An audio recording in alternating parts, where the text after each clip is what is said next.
રાજપૂત સમાજમાં સંગ્રામ કેમ? આ એટલા માટે કે પરસોત્તમ રૂપાલાના નિવેદન બાદ તેમના વિરોધ જે થઈ રહ્યો છે એમાં કોઈ ભાગ નથી, પણ ગોંડલમાં જે બેઠક મળી, જયરાજસિંહના ફાર્મ ઉપર જયરાજસિંહનું જે નિવેદન આવ્યું અને ત્યારબાદ એમના રિએક્શનમાં જે બીજા નિવેદનો આવ્યા, વિડીયો પણ વાયરલ કરવામાં આવ્યા, સોશિયલ મીડિયા પર પણ નિવેદનો આવ્યા. આપ જોઈ શકો છો કેવા પ્રકારના પોસ્ટરો લાગી રહ્યા છે, કેવા પ્રકારના પોસ્ટરો, કેવી રીતે સોશિયલ મીડિયા ઉપર વોર થઈ રહ્યું છે. એક જ લોહી, એક જ સમાજ અને એ જ શૂરવીરતા, પણ એ શૂરવીરતા એકબીજાના વિરુદ્ધ નિવેદનોમાં જોવા મળી રહી છે. એ કદાચ કોઈ પણ સમાજ માટે ઘાતક અને દુઃખદ ગણી શકાય. ખેર, જયરાજસિંહ જાડેજા પૂર્વ ધારાસભ્ય છે ગોંડલના, તેમને શું કહ્યું અને તેમના નિવેદન વિરુદ્ધ પીટી જાડેજા ક્ષત્રિય સમાજના આગેવાન તેમને શું કહ્યું સાંભળી લઈએ. મારે પીટી જાડેજાને યાદ કરવો છે. કાનાલાયક, તમે એકવાર માફીને પાત્ર બની ગયા છો. તમે એટલે કોઈ સમાજ નથી. સમાજને ખોટો ગુમરાહ ન કરો. દેશને અત્યારે શું જરૂર છે એમાં હું તમને વિનંતી કરું છું, તમે જોડાઈ જાઓ. કદાચ આપણા સમાજમાં કોઈ જયચંદ હોય ને તો એનું કાલથી નામ જયચંદ પાડજો. કેનો જન્મ થાય છે જયચંદ નામ ન પાડતા આ જયચંદે પથારી ફેરવી છે. રાજપૂત સમાજની મહિલાઓ વચ્ચે પણ આ જ પ્રકારના નિવેદનો આવી રહ્યા છે, એ પણ જોઈ લઈએ. આ પહેલા પણ જયરાજભાઈ, સિંહ નહીં કહો, હવે ભાઈ કહીશ, જયરાજભાઈએ પહેલા પણ કીધેલું કે સમાજની મારે જરૂર નથી. તો સમાજ સાથે જયરાજભાઈ નથી, બરાબર, તો જયરાજભાઈને કોઈ હક નથી ને આ નિર્ણય લેવાનો. રાજકોટમાંથી ઊભા છે તો આપણે તેમનું અભિવાદન કરવું જોઈએ રાજકોટની પ્રજા તરીકે. અને સૌરાષ્ટ્રના ખૂબ જૂના છે, જાણકાર છે અને અહીંની સંસ્કૃતિ અને સાહિત્યના પરિચિત છે. અને આજે કોઈ બી સ્લીપ ઓફ ધ ટંગ જેને આપણે કહીએ એનું થયું હોય તો આપણે તેને એટલું મહત્વ ના આપવું જોઈએ, કારણ કે એનો ઈરાદો ન હોય. ઈરાદાપૂર્વક કોઈ વ્યક્તિ ગમે તેટલું ભલે મીઠું બોલે, પણ જો એનો બદ ઈરાદો હોય તો એ ક્ષમ્ય નથી.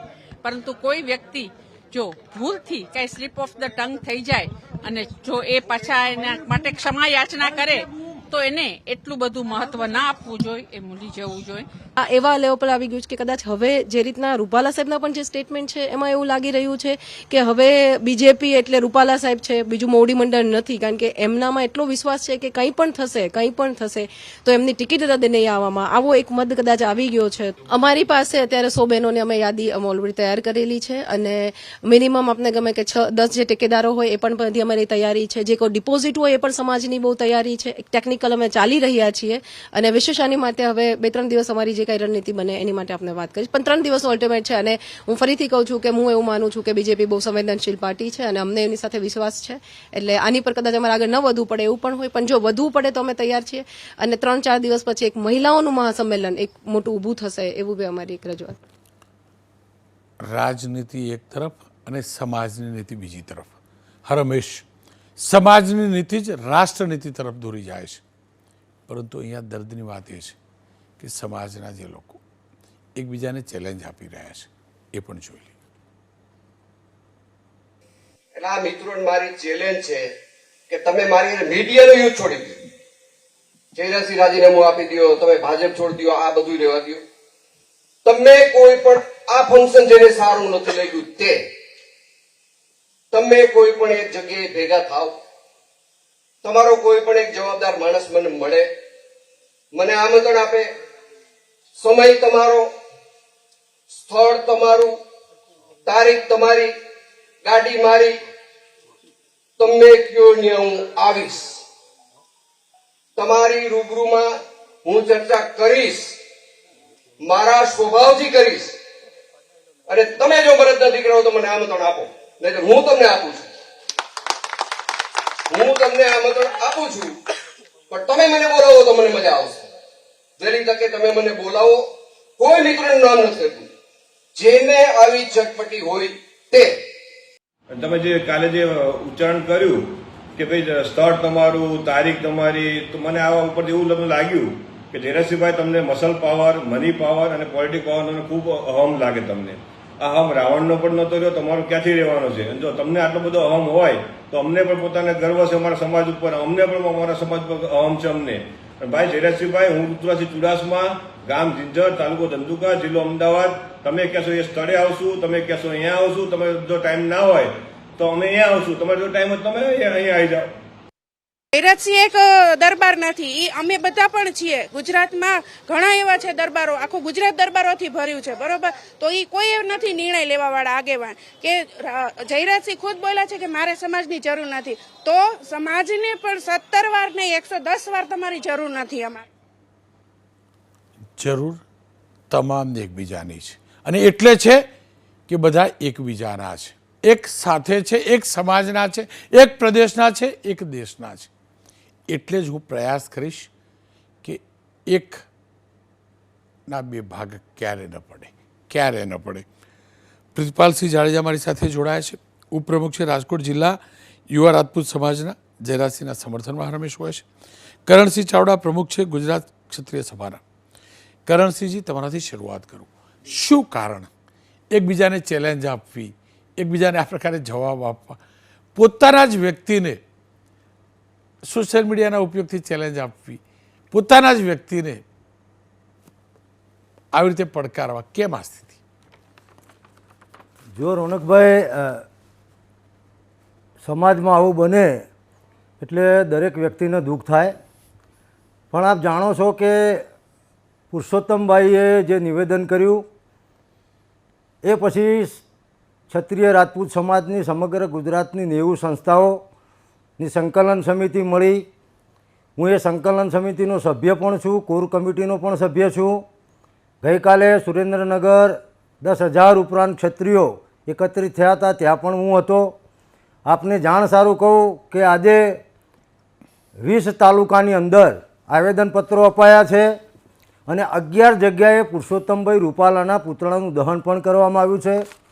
આપે જે વાત કરી એમ કોઈ પણ પરિવાર હોય તો એ પરિવારની અંદર મતભેદ હોય, પણ મતભેદ ના હોય તો કદાચ પાર્ટીના આગેવાન તરીકે એમને જવાબદારી સોંપવામાં આવી હોય અને એમનો એવો પ્રયત્ન હોય કે ભાઈ આનો કોઈ સારો રસ્તો આપણે કાઢીએ શાંતિપૂર્ણ રીતે, તો એ પ્રયત્નના ભાગરૂપે આપ જાણો છો કે લોકશાહીમાં સંવાદ જરૂરી હોય છે. એકબીજાના વિચારોની આપ લે થાય તો કંઈક સારો રસ્તો નીકળે. પણ એના પછી આપે જોયું એમ કે સમાજ અમારો એક જ છે, કારણ કે લોકશાહીમાં દરેકને પોતાની વાત મૂકવાનો અધિકાર છે. એટલે ગઈકાલે સુરેન્દ્રનગરમાં અમારી બેઠક થઈ કોર કમિટીની, સમાજના આગેવાનોની. એમાં અમે એવું નક્કી કર્યું કે ભાઈ સોશિયલ મીડિયાની અંદર સમાજની સામે કોઈ નિવેદનો કરવા નહીં, કોઈ ઉશ્કેરણીજનક વાતો મૂકવી નહીં, અને સમાજની જે લડત છે એ લડત શાંતિપૂર્વક રીતે એ ચાલુ રાખવી. અને સમાજે જે નક્કી કર્યું છે, સમાજના જે આગેવાનો નક્કી કર્યું છે, સમાજનો આ સામૂહિક નિર્ણય છે કે રાજકોટની અંદર પુરુષોત્તમભાઈ રૂપાલાની ઉમેદવારી રદ થવી જોઈએ. હજુ કહીએ છીએ કે અમે કોઈ સમાજ સામે નથી, અમે ભાજપ સામે પણ નથી, અને બેન બેટી તો દરેક સમાજની છે, અમે તમામ સમાજોની ઇજ્જત કરીએ છીએ. આપને જાણ સારું કહું કે આજે દેત્રોજ ખાતે ક્ષત્રિય સમાજ દ્વારા આવેદનપત્ર આપવામાં આવ્યું. એમાં ઠાકોર સમાજના ભાઈઓ પણ હતા અને દલિત સમાજના પણ ભાઈઓ હતા. આવેદનપત્રમાં એમને પણ સહી કરી છે. એટલે સમાજની સંવાદિતા જળવાઈ રહે એ જોવાની જવાબદારી સમાજના તમામ આગેવાનોની છે. એટલે હું આપણા આ એબીપી અસ્મિતાના માધ્યમથી કહેવા માગું છું કે કોઈએ સોશિયલ મીડિયા પર આ પ્રકારના નિવેદનો કરવા જોઈએ નહીં. આપ જોડાયેલા રહેજો. પ્રિતપાલસિંહ જાડેજા મારી સાથે જોડાયા છે. પ્રિતપાલસિંહજી, જો હું જેટલું જાણ્યો છું ને સમજ્યો છું, પ્રતિપાલસિંહજી, હું જાણું છું ને સમજ્યો છું એ પ્રમાણે જયરાજસિંહજીનું એક મોભાનું સ્થાન છે, રાજનીતિમાં પણ એ સ્થાન છે અને સમાજમાં પણ એ સ્થાન છે. પણ જે પ્રકારે આ વિવાદ થયો, આપ તો ત્યાં કદાચ હાજર હશો, જયરાજસિંહજીને સારી રીતે જાણો છો, એક્ઝેક્ટલી કહેવા શું માગતા હતા અને શું કારણ કે પોતાના જ લોકોને આવી રીતે ચેલેન્જ કરવા લાગ્યા? શું કારણ? નમસ્કાર રોનકભાઈ, એમાં એવું છે, પહેલા તો જોયા જાણ્યા વગર પહેલા ખરેખર જયરાજભાઈની આખી સ્ક્રિપ્ટ સાંભળવી જોઈએ. જયરાજભાઈ શું કહેવા માગે છે એ સાંભળવું જોઈએ. બીજી વાત એ આવે કે જયરાજભાઈએ જે વાત કરી છે, આજે હું તમને કહું કે અમારે ગોંડલ વિસ્તારમાં માત્ર 7,000 ક્ષત્રિયોના મત હોય અને 90 થી 95,000 પાટીદાર સમાજના મત હોય. જયરાજસિંહભાઈ દરેક સમાજને સ્વીકૃત માણસ છે, દરેક સમાજને સાથે લઈને ચાલે છે. તો પાર્ટીએ એને એક જવાબદારી સોંપી હોય. પાર્ટી એમ કહે, પાર્ટીની એક પ્રમાણિકતાથી જયરાજભાઈએ કામ કરવાની વાત કરી હોય, સમાજના આગેવાનોને બોલાવવાના હોય. સમાજના અમે લગભગ 2000 થી 2500 લોકોની આસપાસ એ કાર્યક્રમમાં લોકો હતા, સમાજના ઘણા બધા આગેવાનો હતા, એમાં કોઈ પ્રશ્ન નથી. અને રૂપાલા સાહેબની જીભ લપચી છે. રૂપાલા સાહેબે અમારા સમાજને ખોટું લાગે એવું ખરેખર બોલ્યા છે. અમારી પણ લાગણી દુભાણી હતી. જયરાજસિંહભાઈ એના પ્રવચનમાં બોલ્યા છે, આપ સાંભળો, કે મારી પણ લાગણી દુભાણી. જો રૂપાલા સાહેબે માફી ન માંગી હોત તો કદાચ અમે અને જયરાજભાઈ પણ એમની સામે ઊભા હોત. પણ અમારા સમાજનું એક રાજપૂત સમાજનો વર્ષોથી આ રાજા સાહેબ વખત કે રામચંદ્રજી ભગવાન વખત કે કૃષ્ણ ભગવાનના વખતથી માફી કોઈ અમારા આશરે આવી દુશ્મનો પણ માફી માંગતા ને તો અમે માફી દઈ દેતા. અને રૂપાલા સાહેબે 2 વખત માફી માંગી છે. બોલ્યા પછી પરબારી 40 મિનિટની અંદર એને માફી માંગી લીધી છે. રાજપૂત સમાજના ગોંડલ ગણેશગઢ ઘાટેના કાર્યક્રમમાં રૂપાલા સાહેબે 2 હાથ જોડીને સમાજની માફી માંગી છે. તો પણ છતાં તમે કોઈ વાદ વિવાદ ઉભા કરવાની વાત કરતા હોય તો મારી દ્રષ્ટિએ એ યોગ્ય નથી. હા, વક્તા હોય, આપણે સ્વાભાવિક છે, વક્તા હોય એની જીભ લપસતી હોય. અમારા સમાજના પણ એક આગેવાનની જીભ લપસી હતી, અન્ય સમાજ વિશે ટીકા કરી હતી. એ સમાધાન પણ જયરાજસિંહ જાડેજાએ કરાવ્યું હતું અને એનો સુખદ અંત આવ્યો હતો. આનો પણ એક સુખદ અંત આવવો જોઈએ રોનકભાઈ. કોઈ સમાજને ટાર્ગેટ બનાવે. અને જયરાજસિંહભાઈનું કહેવાનું એ થતું હતું, સોશિયલ મીડિયા દ્વારા તમે જે લડાઈ કરો છો, સોશિયલ મીડિયા દ્વારા જે તમારી લડાઈઓ ચાલે છે, એના કરતાં તમે રૂબરૂ આવો, હું તમને જવાબ દેવા તૈયાર છું, હું તમારી સાથે વાત કરવા તૈયાર છું. પણ ઘણી બાબતો એવી છે લોકોએ રોંગ લેવું હોય તો એનો કોઈ વિકલ્પ નથી હોતો. અને હજી અમે તો એ પણ કહેવા માંગીએ છીએ કે હજી સમાજના આગેવાનો સાથે બેસી, જયરાજભાઈને પણ સાથે બેસાડીએ, આપણે જયરાજભાઈને સાથે બેસાડી, સમાજના આગેવાનોને બેસાડી એક સારો કાર્યક્રમ કરી રૂપાલા સાહેબને બોલાવીને કાર્યક્રમમાં પાછી આપણે અમારી માફી મગાવવાની તૈયારી છે. ચાલો, પણ સમાજે થોડુંક સમજવું જોઈએ. આમાં 2 ભાગ થાય છે, ખોટા વિવાદો થાય છે, વિખવાદો થાય છે. સમાજના વડીલોને હાથ જોડીને વિનંતી કરવાની કે તમે ખોટી દિશામાં, આપણો સમાજ વયા ગયા પછી 2 ભાગલા થશે અને વેરવિખેર સમાજ થઈ જશે. અન્ય સમાજ પણ એવું કહે છે કે ભાઈ ક્ષત્રિયોના આવું ન થવું જોઈએ, ક્ષત્રિયો આ ખોટે રસ્તે છે, એવું અમને પણ કહેવામાં આવે છે. રોનકભાઈ, ને હું તમને એ જ કહેવા માગું છું. હું પહેલાં તો ક્યારેય એવું ન કહી શકું કે ક્ષત્રિય ખોટા રસ્તા છે, કારણ કે એ રક્ષક છે, ઢાલ છે. પણ હું ખાલી એટલું જ કહેવા માગું છું, 100% એવું ન થઈ શકે કે જેટલા પણ સંગઠન છે એક સાથે બેસીને પહેલાં એકજૂથ થાય, રાજનીતિ સાઈડ ઉપર, સમાજનીતિ સાઈડ ઉપર એક સાઈડ, એવું કંઈક ન થઈ શકે. પહેલાં એ કરવામાં આવે કે બધા એક થઈએ, એક સાથે બેસીએ. શું કરવા? પોતાના જ વ્યક્તિ પોતાના વ્યક્તિની સામે નિવેદન કરે. હું એ જ કહેવા માગું છું. એનું નિરાકરણ શું હોઈ શકે?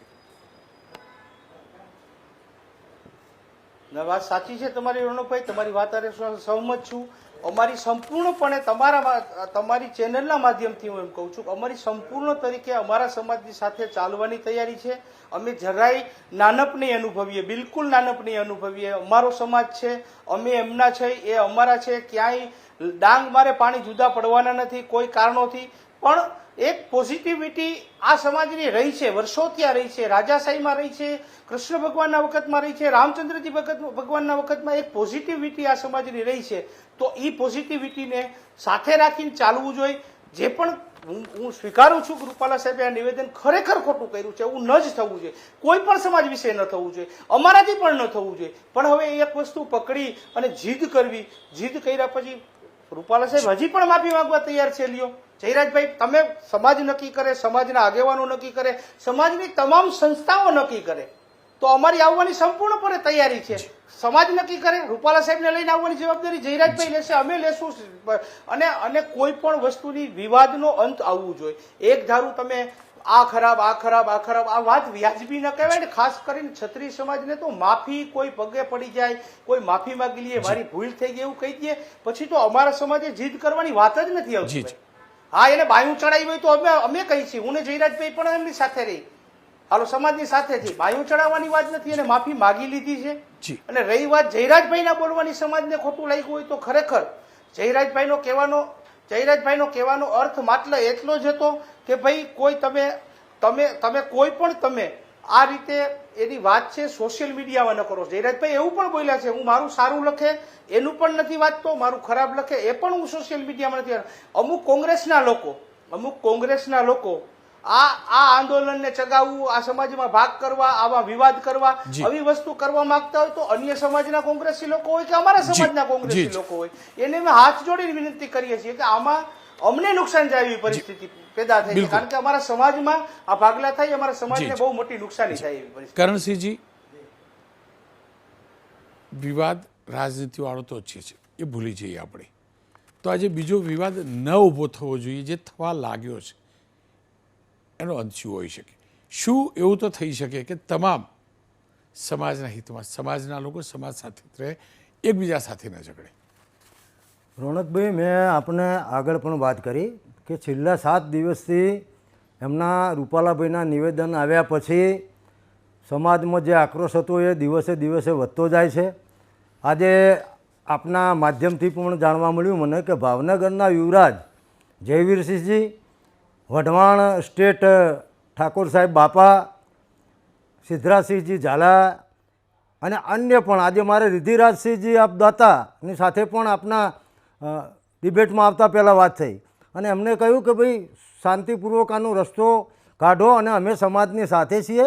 પણ બેટી રોટીની જે વાત થઈ એનાથી સમાજના યુવાનો, માતાઓ, બહેનો વધારે આક્રોશિત છે.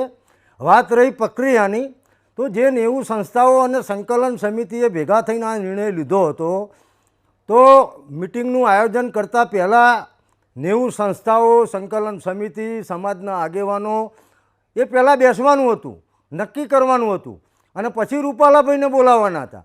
તો આ પ્રક્રિયામાં મને એવું લાગે છે કે ઉતાવળ થઈ જાય અને એક વાદ થયો, બીજો વિવાદ થયો, એટલે એકબીજાના સામે જે નિવેદનો થયા એ ખરેખર દુઃખજનક છે. અને આપના માધ્યમથી હું સમાજના યુવાનોને પણ વિનંતી કરું છું, માતાઓ બહેનોને પણ વિનંતી કરું છું કે આપણે સંયમથી વર્તીએ, ક્યાંય સમાજમાં વિઘટન ન થાય. સમાજ આખો એક જ છે. સવાલ હું છેલ્લા 25 વર્ષથી સમાજમાં કામ કરું છું. મારો કહેવાનો મતલબ એ છે કે પ્રક્રિયા જે થઈ એ પ્રક્રિયા જો યોગ્ય રીતે થઈ ગઈ હોત તો ઘીના ઠામમાં અત્યારે ઘી પડી ગયું હોત. પણ પછી વાદ વિવાદ ઊભો થયો અને અત્યારે પરિસ્થિતિ એવી થઈ કે યુવાનોના કારણે માતા બહેનો રોડ ઉપર આવી ગયા છે અને હાલ કોઈ એવો વ્યક્તિ નથી કે કોઈ વ્યક્તિ થકી આ આંદોલનનો અંત આવે. બધા એક વખત ફરીથી ભેગા થાય, કારણ કે મેં અગાઉ પણ કહ્યું કે લોકશાહીમાં સંવાદ બંધ ના કરાય, સંવાદથી જ સમાધાનના રસ્તાઓ ખુલતા હોય છે. પણ અત્યારે હાલ અમારી એક જ માગણી છે કે જો ભારતીય જનતા પાર્ટી રૂપાલાજીની ટિકિટ રદ નહીં કરે તો ગુજરાત, અત્યારે ખાલી રાજકોટ પૂરતું છે, ગુજરાતની 26 બેઠકોમાંથી 8 બેઠકો એવી છે કે જેમાં ક્ષત્રિય સમાજ ડેમેજ કરી શકે છે, નુકસાન કરી શકે છે. અને આજે આપે જોયું કે બેનશ્રીએ જાહેરાત કરી, અમારા કોર કમિટીના સભ્ય તુપ્રીબાર રાવલે, કે રાજકોટમાં 100 બહેનો એ પોતે ઉમેદવારી નોંધાવશે. એટલે આગ છે આજે સમગ્ર ગુજરાતમાં ફેલાઈ રહી છે. અમને એનું પણ દુઃખ છે. તો ગુજરાતના 75 લાખ ક્ષત્રિયોની માગણી હોય અને આપ જાણો છો, આપ તો બહુ અનુભવી પત્રકાર છો, કે ક્ષત્રિય સમાજ દરેક સમાજને સાથે લઈને ચાલવાવાળો સમાજ છે. એટલે એક વ્યક્તિ 10 મત લાવે તો 75 લાખ ગુણ્યા 10 તમે ગણો કેટલી બધી મોટી અસર ઊભી થાય એવી છે. એટલે પુનઃ આપને વિનંતી સર્વે સમાજના આગેવાનોને કે ભાઈ આપણે સંયમથી જ વર્તો. સોશિયલ મીડિયામાં આપણે આપણી જે વાત છે એ વાતને રજૂ કરીએ. અને હું ભાજપના હાઈકમાન્ડને પણ આપના માધ્યમ થકી વિનંતી કરવા માગું છું કે આ વાત વણશે એ પહેલાં પુરુષોત્તમજી રૂપાલાનું રાજીનામું લઈ લેવામાં આવે. કારણ કે આપ જાણો છો કે આઝાદી પછી સૌથી વધારે જો કોઈ નુકસાન થયું હોય તો ક્ષત્રિય સમાજને થયું છે. ઘણો ધારો આવ્યો, સ્રોત મર્યાદાની વાત આવી, રજવાડાના સાલિયાણા રદ થયા. હમણાં આપના પહેલા એપિસોડમાં પણ વાત થઈ કે ભાઈ સરદાર સાહેબને પહેલું રાજ્ય આપ્યું કૃષ્ણકુમારસિંહજીએ, 562 રજવાડા આપ્યા. સ્ટેચ્યુ ઓફ યુનિટી ખાતે રજવાડાઓનું મ્યુઝિયમ બનાવવાની માન્ય નરેન્દ્રભાઈ મોદી સાહેબે જાહેરાત કરી. તેમ છતાં એનું શ્વેતપત્ર બહાર પાડવાની વાત કેટલાય. ખેર સમયનો અભાવ છે એટલે આપને રોકીશ. એક હકીકત છે કે સમાજમાં ક્યારે કોઈ પણ સમાજમાં ક્યારે ભાગલા ન પડવા જોઈએ. ભાઈ ભાઈના સામે નિવેદન આપે, બેન ભાઈના સામે નિવેદન આપે, ક્યારે ન હોવું જોઈએ. કોઈ પણ સમાજમાં ન હોવું જોઈએ. કોઈ પણ સમાજ માટે આ સારી વાત નથી. રાજનીતિ માટે શું એવું નથી જાણતો, પણ સમાજનીતિ અને રાષ્ટ્રનીતિ માટે એકબીજાના વિરુદ્ધ નિવેદનો આપવા એ ન હોઈ શકે. અને શૂરવીર આ સમાજ છે, શૂરવીર આ સમાજ છે. એમાં સોશિયલ મીડિયા થકી ખોટી અફવાઓ, ખોટી વાતો, એકબીજા વિરુદ્ધ ઝેરેલા નિવેદન ના આવવા જોઈએ. ખેર, આશા રાખું સમાજના મુદ્દાનું સુખદ નિવારણ આવશે.